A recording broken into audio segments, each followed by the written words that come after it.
Well, hey there, how are you? I hope you're well this Wednesday morning. I'm trying something a bit different today. Typically, I would be normally doing this with my MacBook Pro internal camera, which is sitting on my MacBook right over there. Anyway, so I went on this on this adventure last week, and I just realised that I can't see any of these comments. Good morning, Kim. I have to look over here now, so that just means that I have to do something else. Anyway, if you're commenting, I have to keep looking over here, which means you're going to be looking right in my ear hole, and I don't know about that. Anyway, I digress. So I went on this somewhat, I don't know what, adventure, there you go, last week, thinking that I needed all of this equipment to be able to do this. You know, I wanted it to be something that was well presented and something that I could be proud of. I don't think there's anything wrong with that. But what it ended up taking me down this bumpy road of just craziness. I think I started on Friday putting together all the equipment, the camera, and then I got that and realized there was a bit missing and I needed to take that back because it was broke. Then I got another one I ordered to save a bit of money. That thing wasn't working right, so I sent that back. Then I got a brand new one locally, and I might have told this story before, but anyway, the bottom line is none of it worked. Monday, took all this back. Interestingly enough, I had this weird tension going on down my neck, into my shoulders, up in here for a few days, and it felt like maybe I slept wrong, but it didn't feel like that. And I took all that stuff back, and all the tension was gone. So there is something to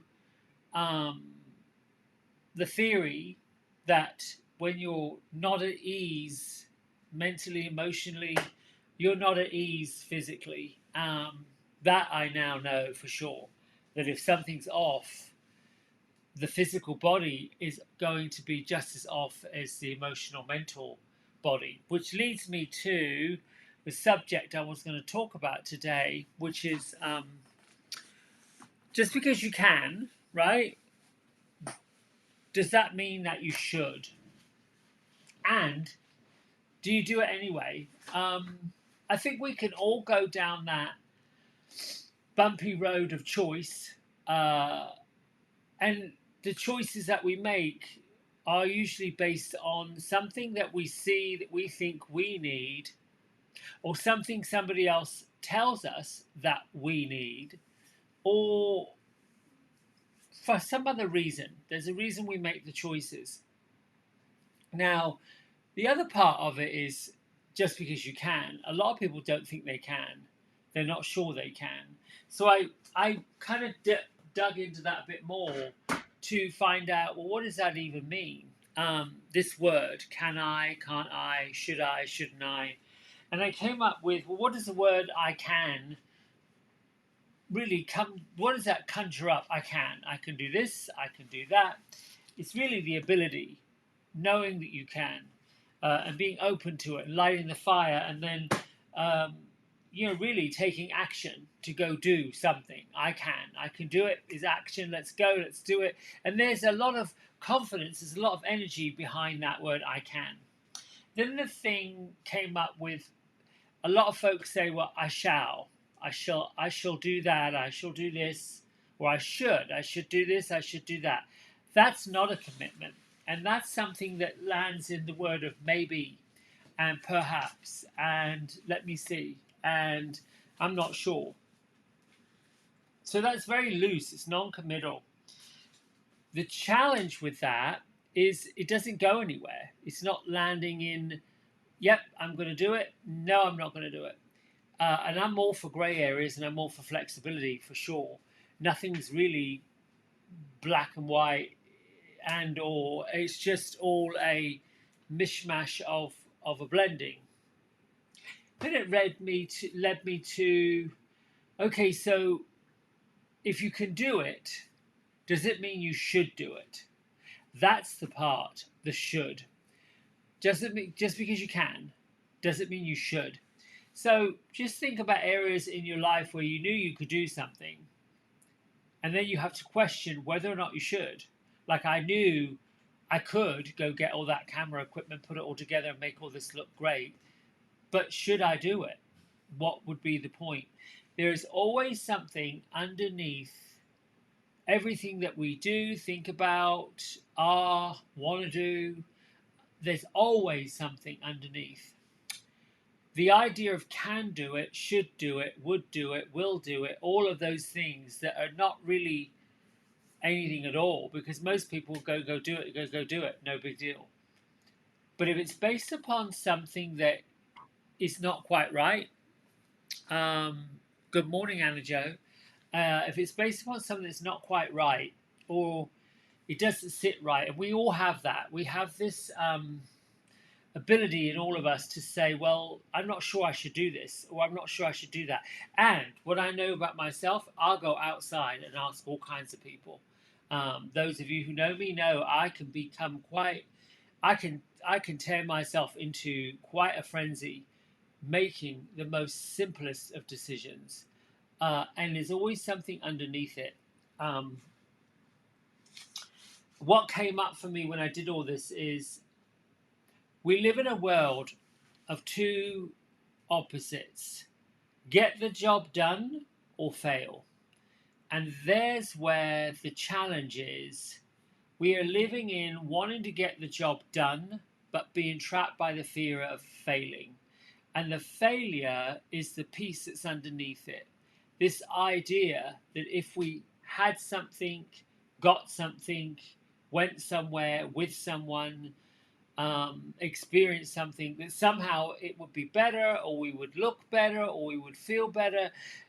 What the answer or the other question should always be is, okay, you know that you figure that's going to make you feel better, but will it really, or does it really? Does it really solve the problem?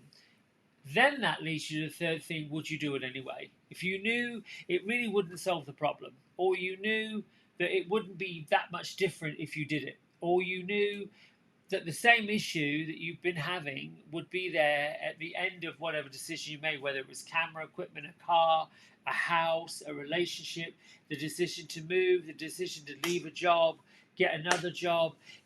These are the things that are linked to this idea that get the job done or fail.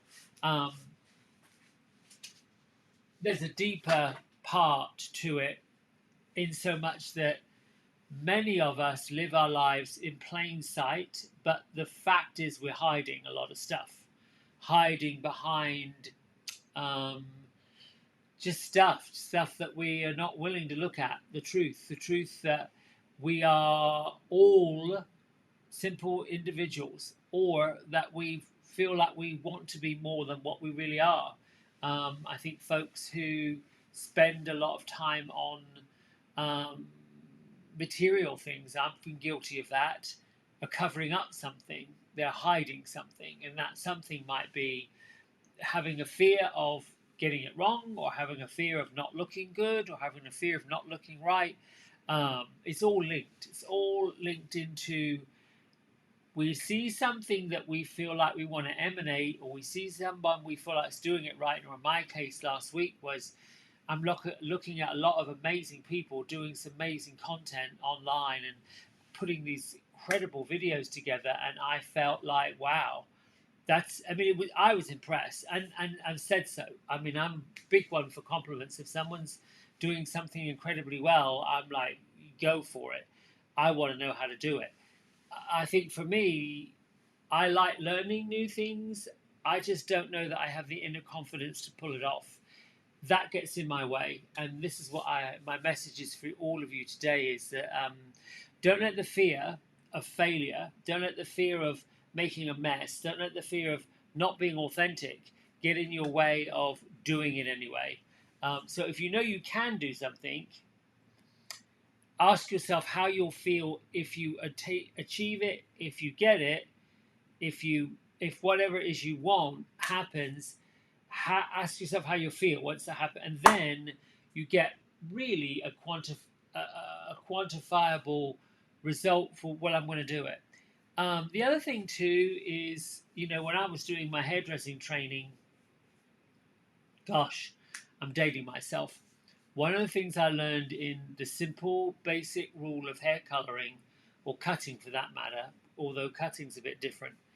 With hair color, if you were going to go and transform somebody's hair, make a difference, and you put together a formulation, an application, and a result to get a result, you also had to factor into what's going to happen if the end result doesn't end up being the desired result the person wanted. For example, you do something for someone. In my case back then, it was doing their hair, and they turned around and didn't like it, or it wasn't quite what they wanted anyway. You have to be able to return it, resume it, change it, um, somehow. Figure out a way to get that back right, or be honest and truthful about, once we do this, we can't change it. Once we do this, it won't change. You've got to be absolutely, positively certain that the choice you make is one that you want to make, and that applies here. You can do it. Should you do it? And if you do it and it's a permanent change, are you going to be okay with it? That's a lot of stuff we don't consider. We don't really consider what the ultimate impact's going to be and how it's all going to end up. Um, yeah, so I would say really just take some time to ponder, can you, should you, and would you anyway? Anything you do, uh, know that you can. If you're telling yourself you can't do something, it's either physically impossible or it's really not what you wanted anyway. Um, the other part to it that I discovered in this last week of buying camera equipment, setting up, it was a fun exercise. I don't regret doing it. Well, I kind of have a couple of regrets. Number one, it took a lot of time because I wasn't sure what I was doing. I don't know the first thing about aperture, depth of field, shutter speed, why the frame rate has to be half of something else. And I was in some kind of physics class that was like, this is way beyond my grade. I'm no, sorry, I didn't graduate. I didn't have a diploma. I failed by every academic class there was out there. Do I think I'm a failure? No, I just didn't apply myself. I probably could and probably should have, and I admit it wholeheartedly. I'm a far more creative than I ever was. Um, a bookworm. Now, as a mature adult, I'm doing my learning at odd time, and I'm liking the process of learning something new because there's something enjoyable about. Oh, I got it. Yes, I can do it. Oh, that happened. Oh, that's how that works.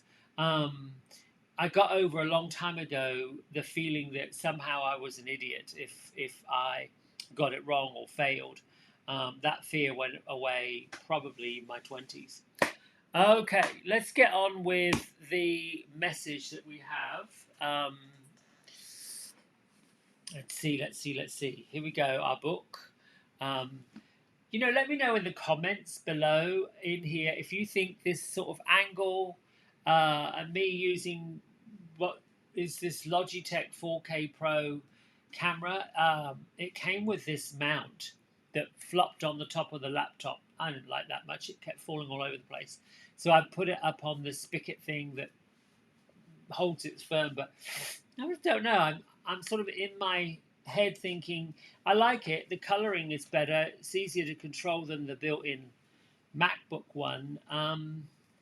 And down the road, I still may go up and get myself a DSLR and do all of it that route. I'm just not sure if that many people care. Anyway, all right. So, I'm doing the one we did the other day. Let's just put the feather in and see what we end up with. It's like shuffling the deck of cards. Let's see. Let's shove it in here. Let's see what this one says.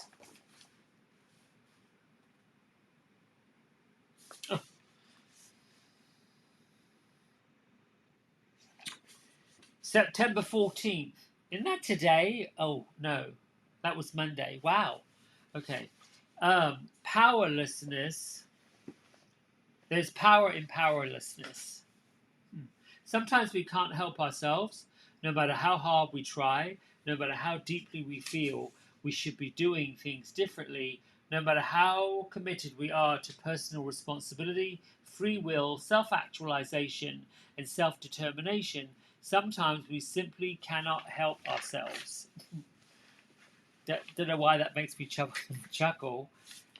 We keep on doing the same old things we can't seem to change, even though we wish we could.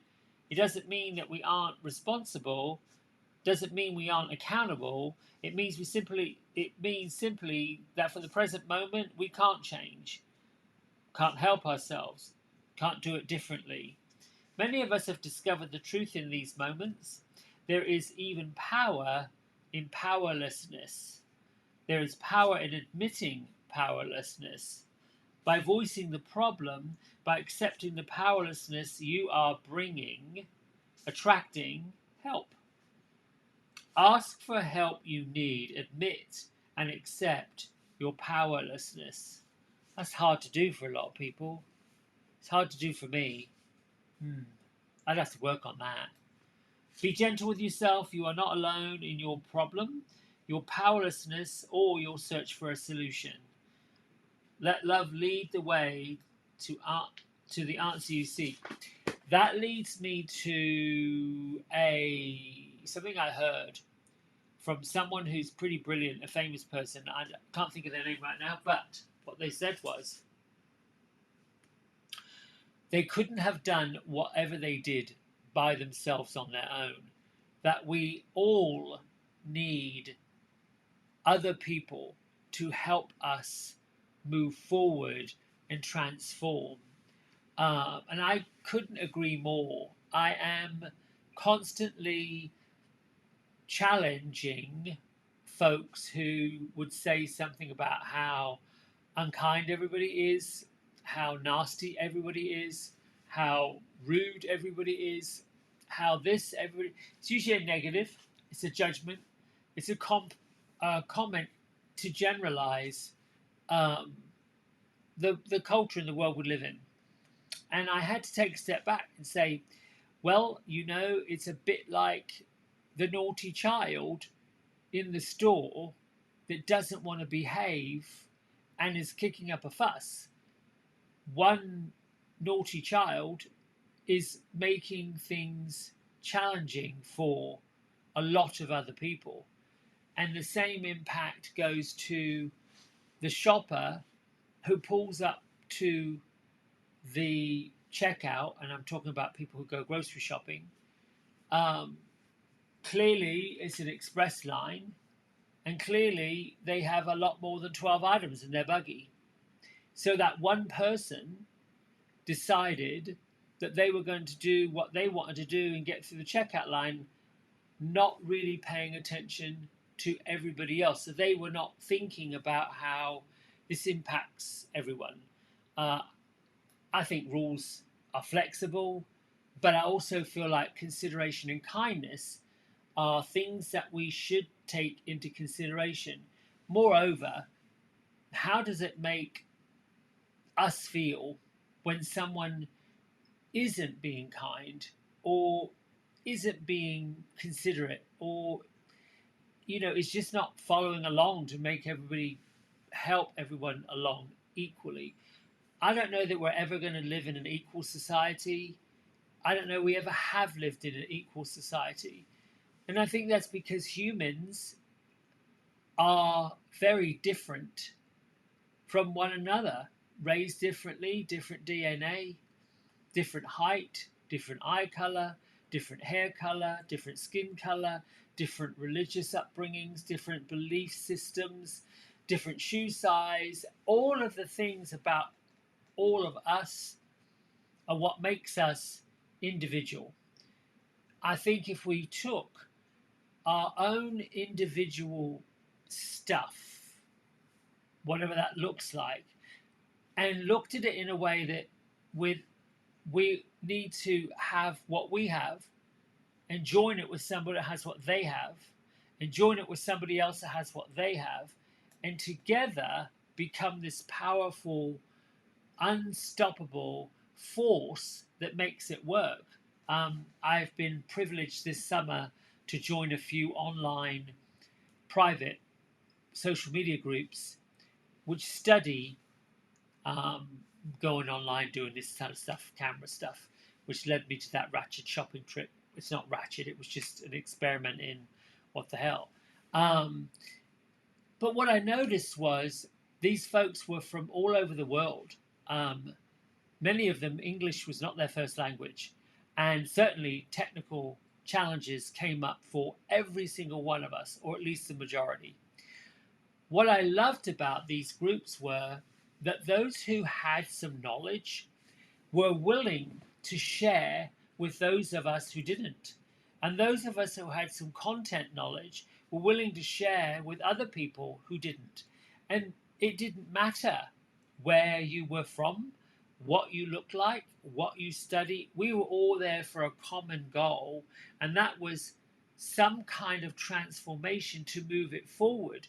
The bigger aha thing for me was everyone was being themselves, and they were being unique, and they were being just open how they were. Now, I don't know if they're like that in their real life, because I know friends that I've watched them. When I'm with them, they're great, fine, no problem. And then well, I say friends are not, they're just people I know.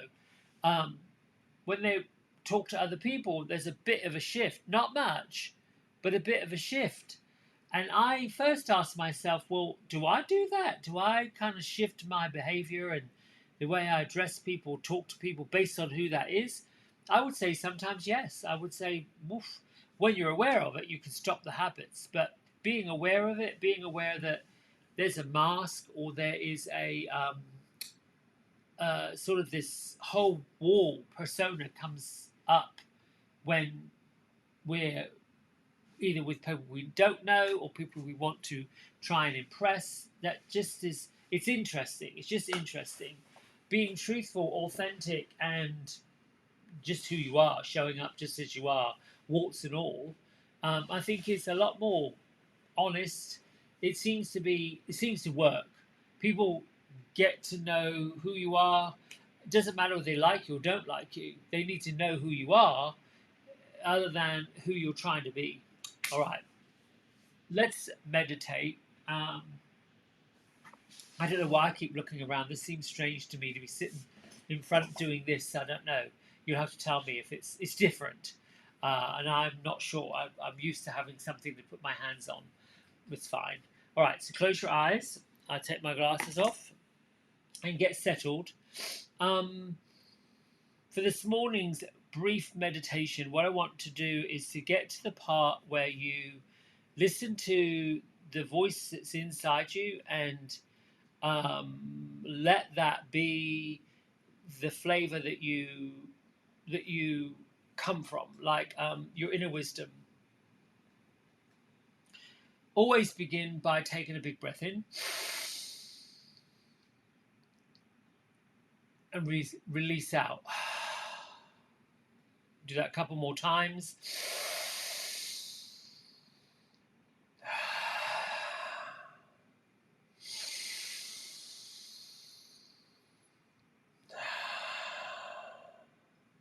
That creates an inner space inside your physical body, and you'll feel tingling, a waking up, um, sort of a shifting. Um, it just pulls energy into you, energy and oxygen into your whole bloodstream. The second thing, besides creating space with breath, is ground. Ground and be here, now, present. So, easiest thing to do is to focus your mind on your feet and press both feet down into the floor. Not hard, but just a gentle, firm push into the ground. And with your feet grounded, breathe in and lift your mind or your consciousness up to your torso, particularly the lower part of it, your lower abdomen. You can think of it an inch or two below your belly button or right at your belly button, doesn't matter. Just get into your belly.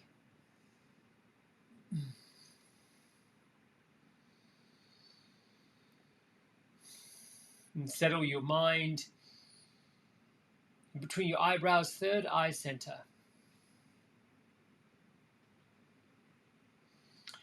We're programmed to keep the mental chatter going. That's a learned behavior. It's a challenge to turn it off, to quieten it down, and to slow it. It will happen over time with practice. But initially, in the beginning, your brain is not used to just being quiet. Second phase of learning to meditate or get into the quiet space is the urge to fidget. So when the brain has begun to relax, then the body doesn't know what to do. So it starts to move around, finds an itch, finds an awkward spot. And the key to continuing without backing off and getting totally fidgety is to just breathe, relax, release the need to fidget, and quickly, a minute or two, is enough to rewire your brain into not doing it, not wanting to do it. Continue deepening your breath. Slow down how long it takes to inhale. Slow down how long it takes to exhale.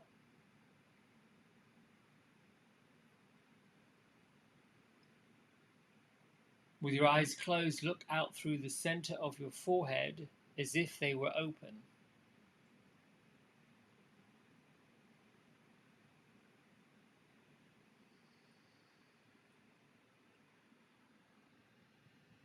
Know that you are wired for thoughts.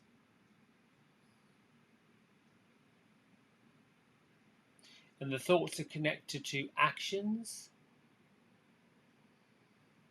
And the actions are either ones that you have already participated in, ones that you know other people have participated in, or actions that you know you will likely participate in.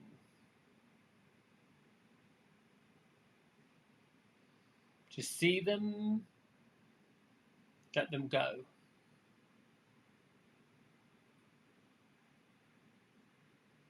Start to hear what you actually hear. Whether that's birds, the humming or rushing of air conditioning, the distant noise of people outside,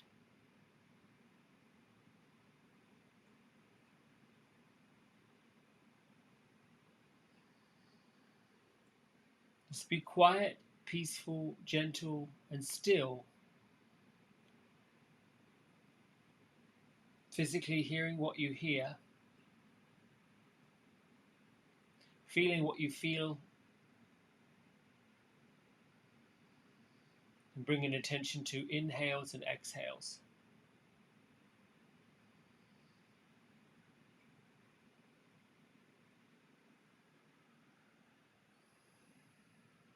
With your eyes closed,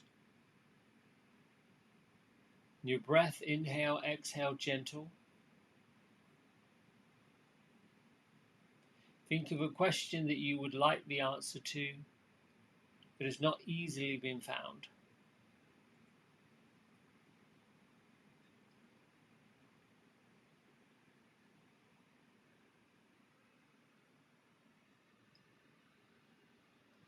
Once you've asked the question in your mind, let it go as if you are sending it out like a piece of mail.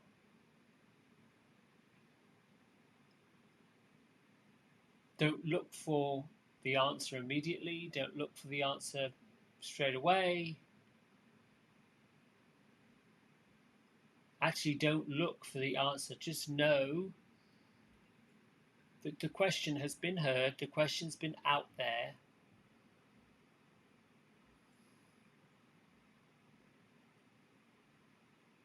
And there will be a feeling, an idea, a thought, or a communication of some sort that will bring you the answer.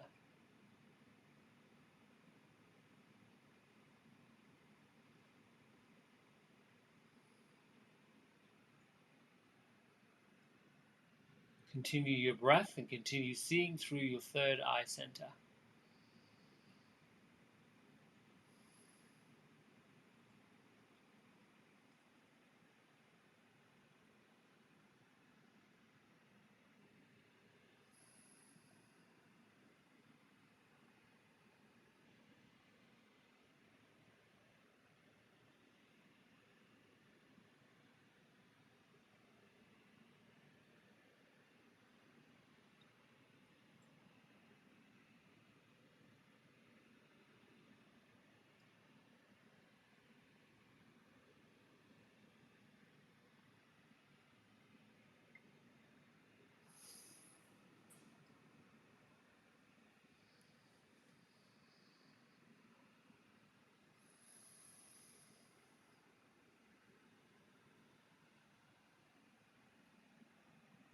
And you can continue breathing just like this, sitting quietly like this. When you feel complete, you feel like this is a good time to stop.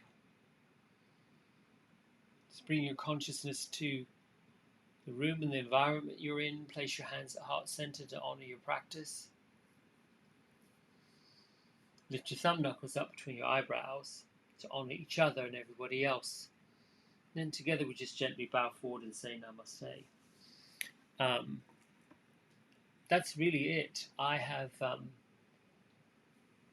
enjoyed this morning's live, and invite you to, I will do a replay on the YouTube channel. Thanks to so many of you.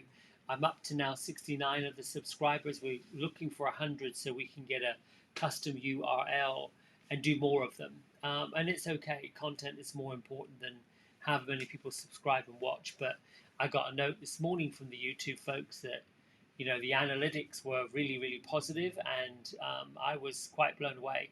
So thank you, thank you, thank you, thank you. I appreciate all of you. Listen, have yourselves a great, great Wednesday. Whatever you do, make it count, make it matter, because you count and you matter to those who are around you. Everything we do is for each other and other people. So enjoy, and I will be on. Let's see, what date is it today? I will be on here.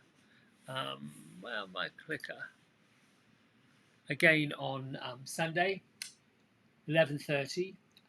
So I'll see you then. Right, have a great one. Bye.